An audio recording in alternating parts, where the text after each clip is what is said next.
There's some debate about whether or not Aquaman can actually control the ocean. Some people claim that he is its master, while others say that he can only control marine life. We're going to settle this debate once and for all in today's episode of Who Would Win. But we're also gonna see how it plays out in a fight with one of the most powerful kaijus of all time, Godzilla. So let's get into it. Arthur Curry, better known as Aquaman, is the half-brother of King Nereus, and the son of the late Atlanta, Queen of Atlantis, and Tom Curry, a lighthouse keeper from Maine.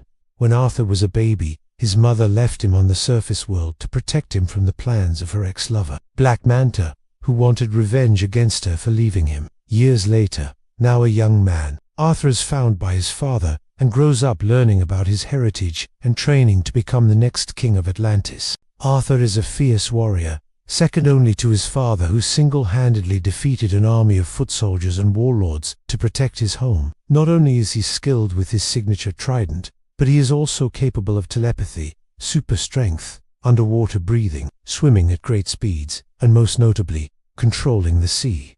But what exactly does controlling the sea entail? Let's find out. In Aquaman number 27 by Don Abnett and Ian Churchill, Aquaman is confronted by Black Manta, who taunts Arthur about his powers, saying, "You may be the king of the fish, but this is my element. You need water to survive.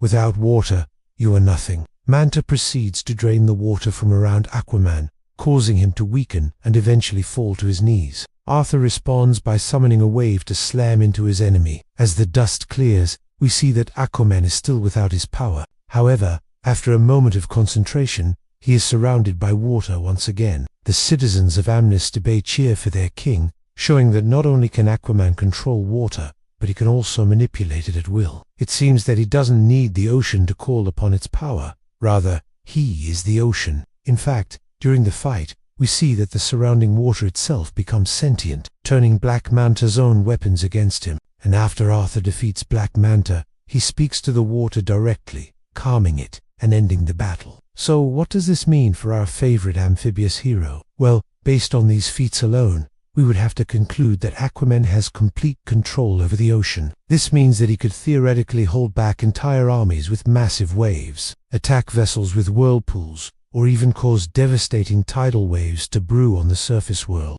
However, there is still room for doubt. For example, Aquaman needs to breathe underwater in order to use his powers to their full potential. Also, in many storylines, he is significantly stronger in Atlantis than he is on the surface. There must be something about being in the heart of the ocean that allows him to access more of his abilities. To learn more about the limits of Aquaman's powers, we can turn to Volume 3 of DC Comics Presents. Here, Aquaman finds himself face to face with the Trench King, a monstrous ruler of the Trench, a subterranean race of aquatic creatures who live deep within the ocean. The Trench King mocks Aquaman, claiming that he is far too powerful to be controlled by a mere surface dweller. But then Aquaman uses his telepathic abilities to calm a group of whales so that they can ride them to the bottom of the ocean. When they arrive, they are greeted by a horrifying sight, a gargantuan whale monster composed of the fused remains of smaller whale carcasses. Aquaman learns that this creature is the result of the Trench King's experiments,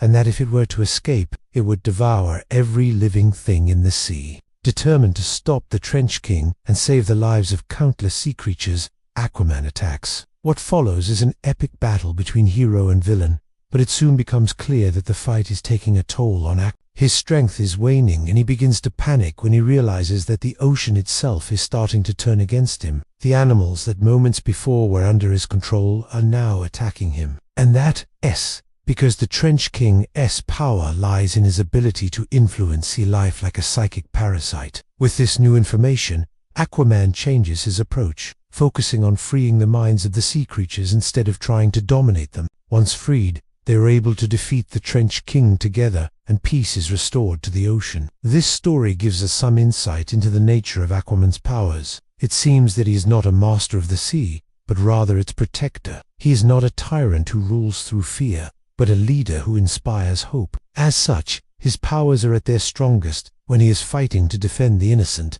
as opposed to when he is simply trying to assert his dominance. Now that we have a better understanding of where Aquaman gets his powers from, let's see how he stacks up against one of the most recognizable monsters of all time, Godzilla. Godzilla is a colossal creature that resembles a gigantic lizard with a dorsal row of bony plates running down its back. Its exact origins are unknown, but it is believed to have been created as a result of nuclear testing in the Pacific Ocean. Godzilla is a powerful radioactive reptile that possesses incredible strength, durability, agility, and intelligence. It is capable of leveling entire cities with a single atomic breath attack. Godzilla has fought against many powerful enemies, including other kaijus, aliens, and even gods. And although it has been defeated several times, it has never been destroyed. That's because every time Godzilla is mortally wounded, it retreats to the sea to recover. In fact, Godzilla spends most of its time hiding in the depths of the ocean, emerging only when it feels threatened or when it senses danger to humanity. Now that we know a little bit about Godzilla's origins and capabilities, let's take a look at how a fight between Aquaman and Godzilla might play out. If this fight were to take place in the ocean,